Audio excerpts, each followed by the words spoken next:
following is a Comfortably Zoned Radio Network production.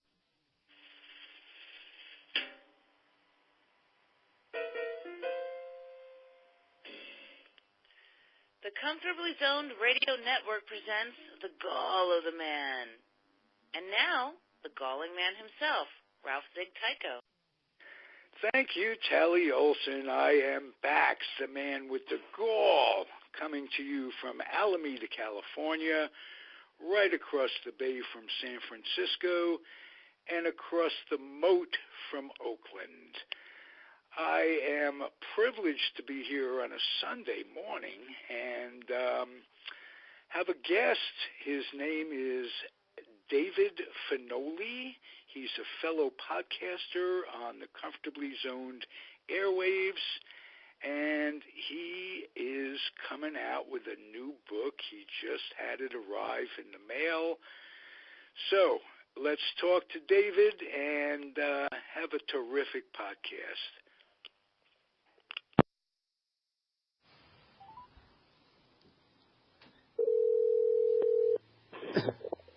Hello. Hey, I'm back with David Finoli. How you doing, my friend? I am doing outstanding. How you doing? Oh, it's a big week in your life. You reached something you described on a Facebook blog as one of the most satisfying moments in an author's existence. Tell us about it, David. Express the same passion as you did on a Facebook blog, and we've got a great show. Oh, outstanding. Outstanding. What was it like to get your books in the mail?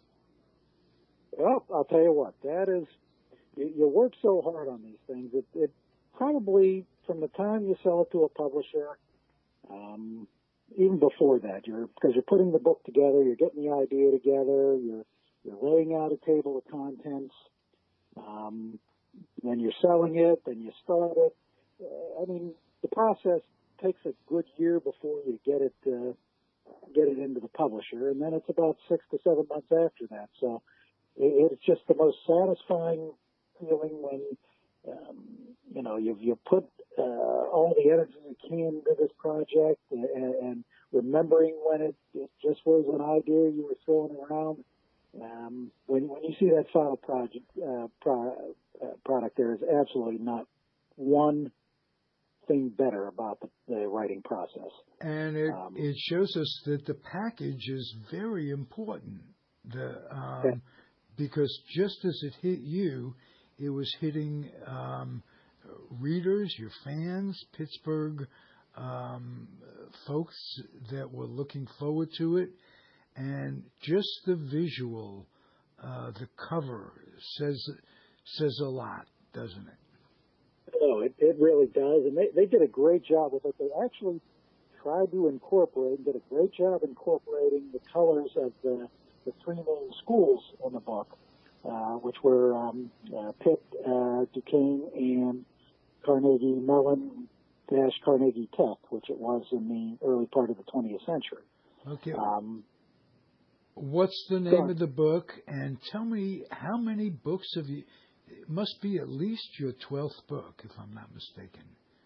Well, actually, it is my 26th book. Oh, whoa. I haven't even read 26 books. Well, 27 will come out in a couple months, and we're just in the process of putting together number 28. Yeah, hey, I don't want to cut myself short. I've colored 27 books. But there you go. All right. And I have read 27 or more sports books, but outside of sports books, I don't think there are 27 books that I read. So let's take this all into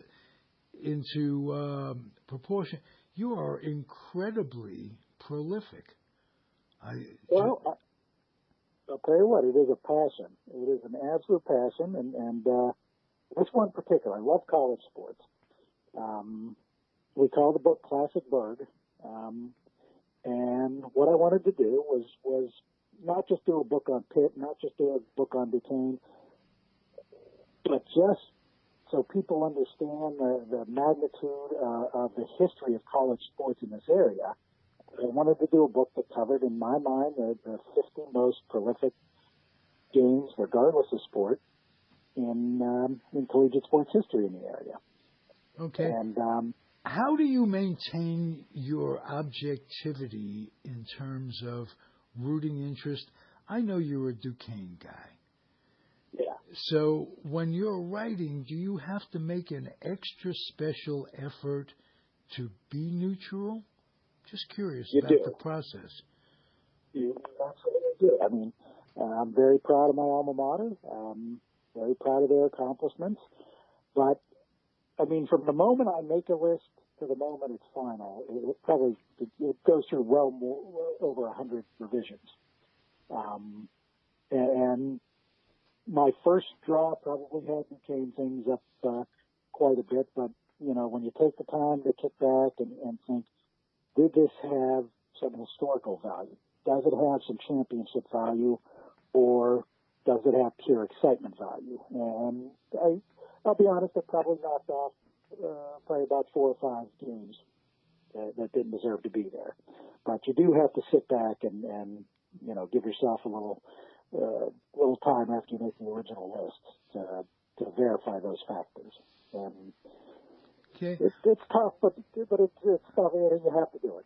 I even have a game in here that Duquesne lost. David, I may have asked you this before because we've talked in the past about the writing process, I'm sure. Yeah. Do you make an appointment with yourself every day to sit down and write, or do you write when the spirit moves you, or you just take notes over the course of the day, talking to a recorder? What's it like to be an author whose name is David Finoli?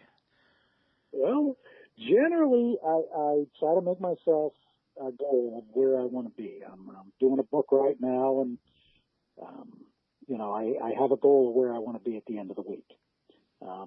So when I'm off work, I'm obviously going to put a little more time into it. Mm-hmm. But when I am working, you know, I might wake up an hour or two earlier in the morning to do some work on it, because I find I do my best work then rather than late at night after a long day. But if I'm at work, you know, I'm not going to kid you. Sometimes I'll lock myself in my office and jot down some notes. I won't do any actual writing there, but when I'm at lunch, you know, I'll lock myself in my office and I'll make a lot of notes of things that I want to accomplish that evening when I get home, so I don't forget about where I am. But when I'm in the middle of a book, it does over. I don't like missing my deadline, so I like to make myself a goal every day, and at night I try to pump myself up about the next day, thinking about the subject I'm going to write about. Okay, here's something that applies to all folks, that artists, contractors, plumbers, this, that, and the other thing. When you're working on a project and it's about to close, how do you, and you're so passionate about it, and you're just ending it, is it almost sadness to close the project, or do you have another project down the line to look forward to working on? Well, it's when I end them, it's a celebration, because I know it's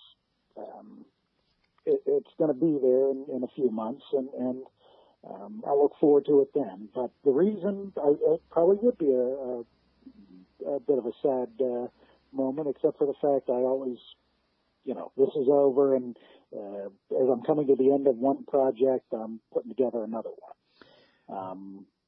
You know, I've been able, luckily, to average anywhere from 2 to 4 books a year over the past few years, and you know, that kind of keeps it going. You know, I'm usually ready for a new one by the time I'm done with the current project. Now, are you working on projects simultaneously, and does the research sometimes help you in both projects, or do you see things in the research that you jot down for maybe a future project? How does that work? Absolutely. I will. If I come across something, right now I'm working on a book. The publisher doesn't want us to mention it yet because they're going to do a series of these things and they're going to do a big announcement soon. But I'm working on one now where I am jotting down quite a few notes because we're trying to finalize a book on next year's the 50th anniversary of Three River Stadium. Oh. So I worked with a group of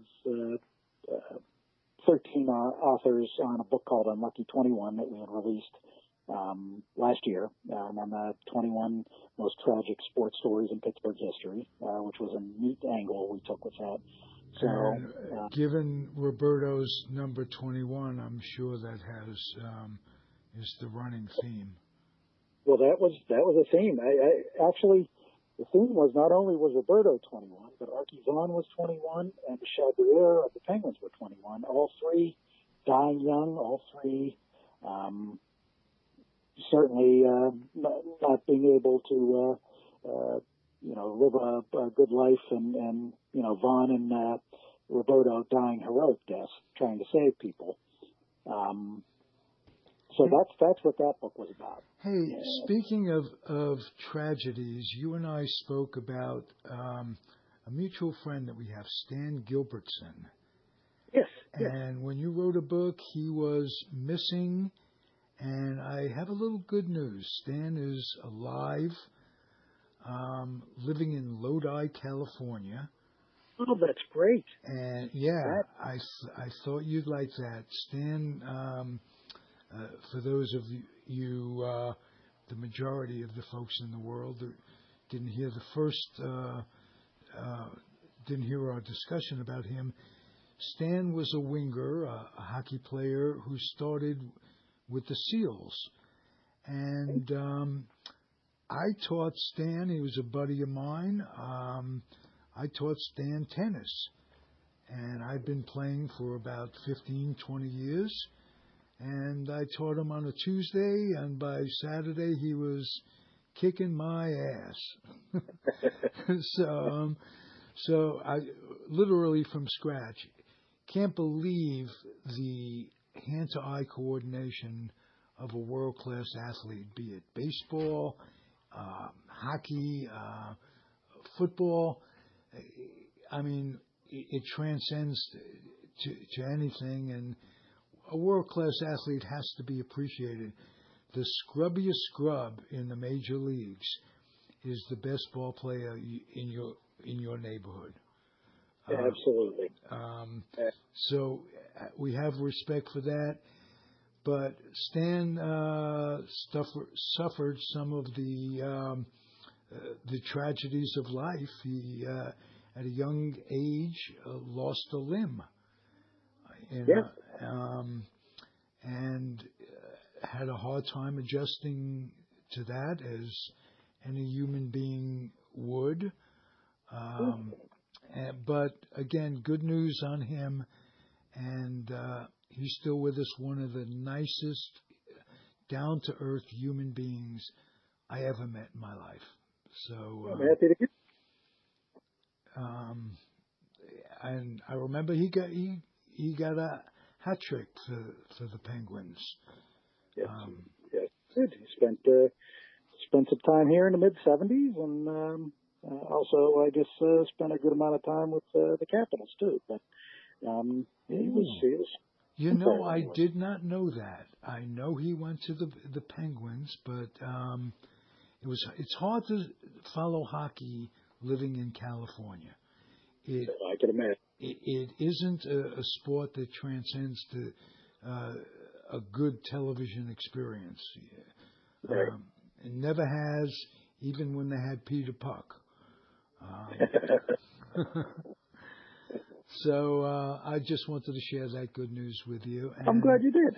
Yeah. You did. And to thank you for your wonderful podcast contribution on the Comfortably Zoned Radio Network. We have a lot of fun doing. Oh, you have a panel of guests that are so you work together so well. You have disagreements, but it's always with a smile. Discussions, and you discuss the Pittsburgh sports scene in every way, shape, or form. And I want you to know. I just want you to know that you contribute, and you're a big plus with the network. And thank you so much. We've known each other about 40 years, so we've been having these discussions for 40 years. So. And it shows that there's a hominess that really shows through. You know, podcast radio is so new, and certainly what I'm doing is getting 3 or 4 people on a panel isn't what podcast is generally known for. It's generally known a one-on-one interview. And to be able to have a Dick Schaap type discussion is what I'm most proud of in the shows that I produce for the network. And you're a great example, and very appreciative. I'm very appreciative, my friend. Well, thank you. We're appreciative of the chance to do it. We have a lot of fun with it. All right, let me quick then, because if you like fun, then you know for me, fun is the first week of spring training, where everybody can dream. And so what are you dreaming about with the Pirates? I have a little bit of a connect. I've got to give them support. Because I promised Sid Thrift that I would. I told him my friend Sid Thrift, the late Sid Thrift, was general manager of the Pirates back in the day.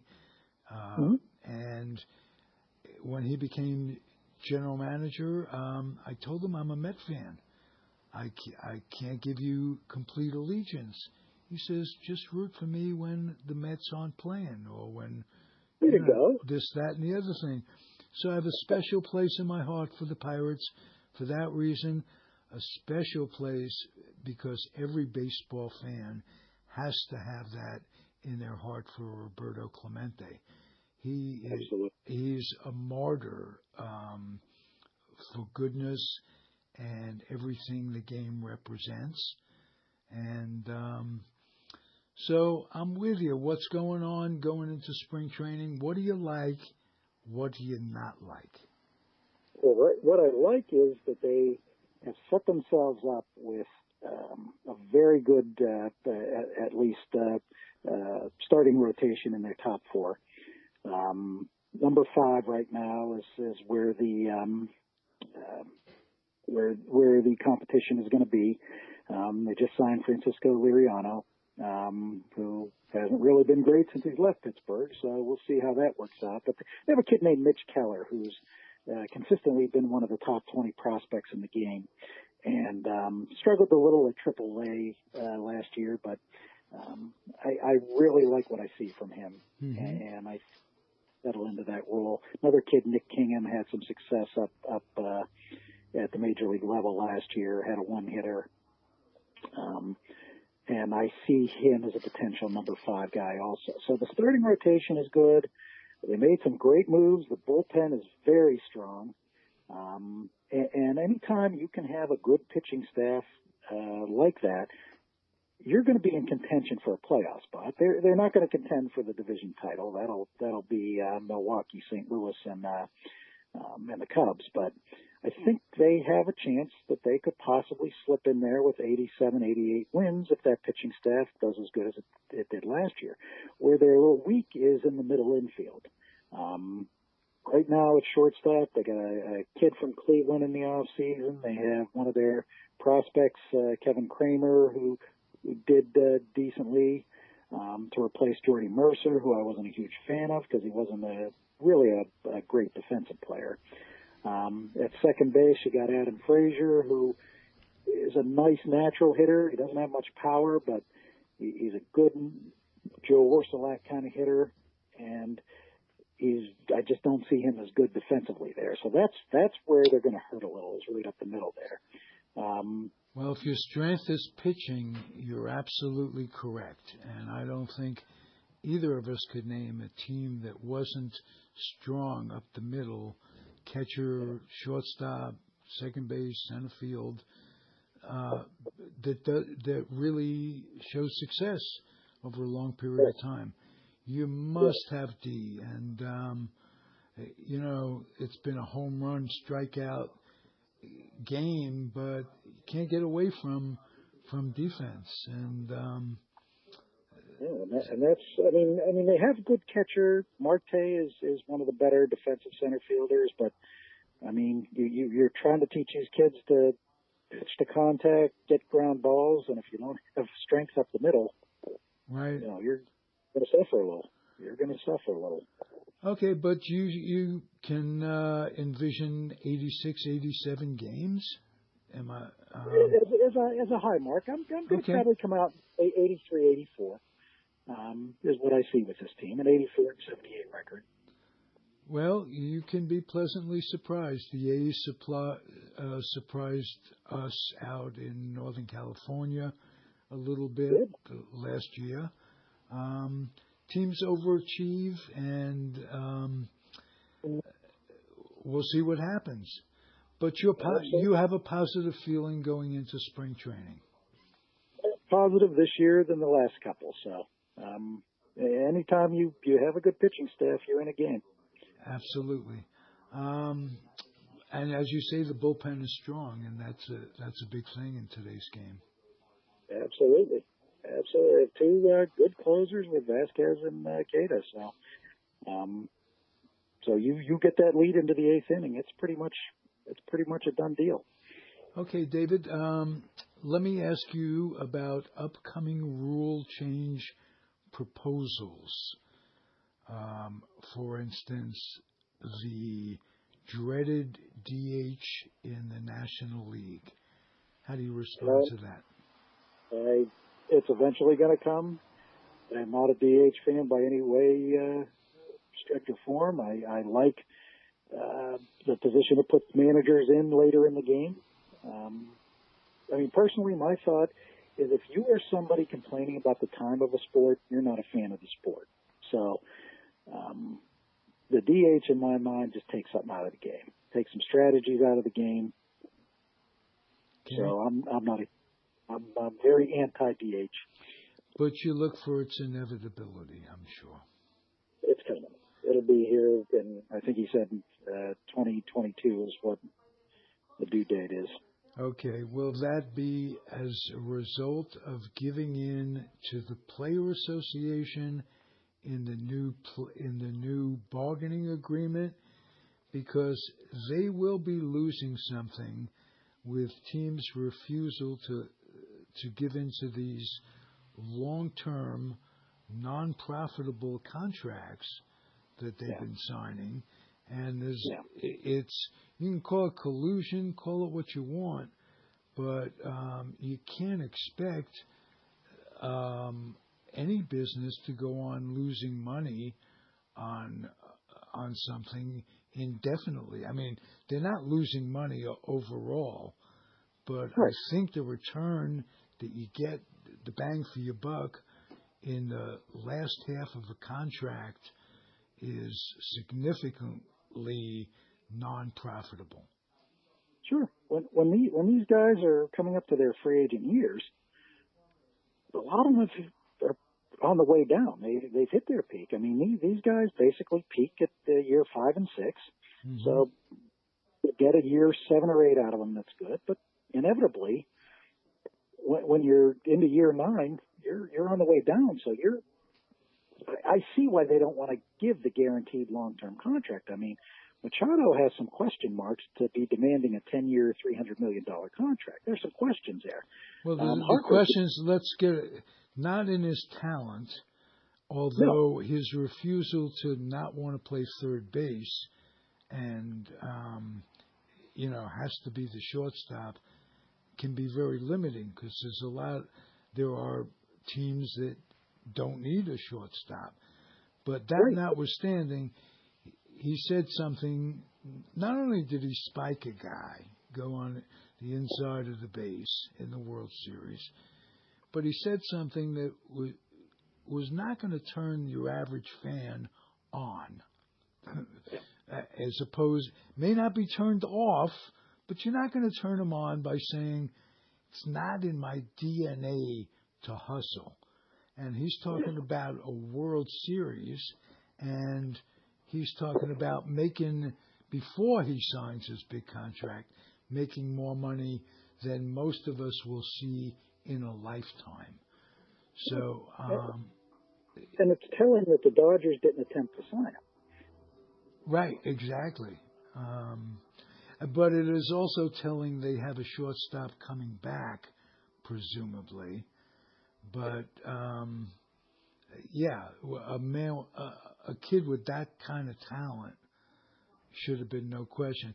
It was said that he lost more money by saying those things than DiMaggio, more potential money on a contract that he may have gotten than DiMaggio and Mantle made put together in their careers.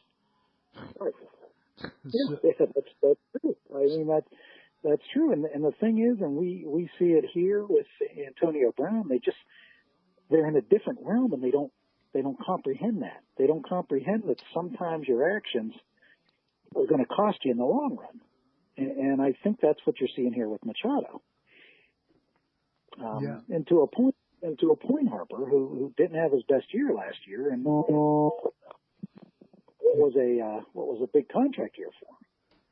Yeah, well, I hope Bryce Harper gets signed by the Giants. He'd be worth taking a chance on. Maybe give him a short contract and let him, just be flexible, because he's not going to get the long-term contract anyway.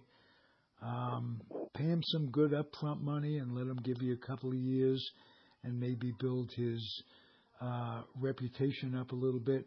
Coming off a bad year to be a free agent isn't good, but he's got some innate talent that can't be denied. So we'll see with him. Hey, my friend, thank you. I love chatting with you. Well, same here.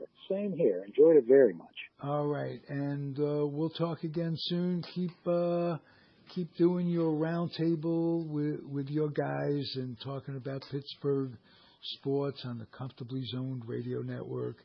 And we're going to have another baseball tomorrow, talking about these rule changes, and we're going to talk some Pirates. Ah, nice.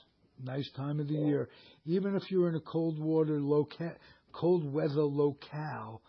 just that there is spring, and they'll show you flashes on television of Fort Lauderdale, or where did the Pirates train? I can't. In Bradenton.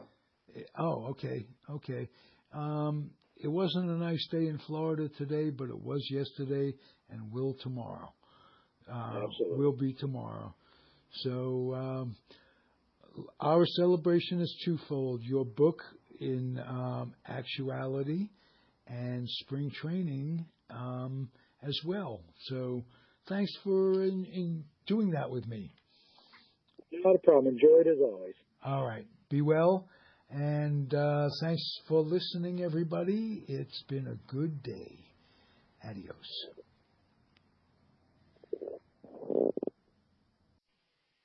The proceeding was a Comfortably Zoned Radio Network production. Thank you for listening.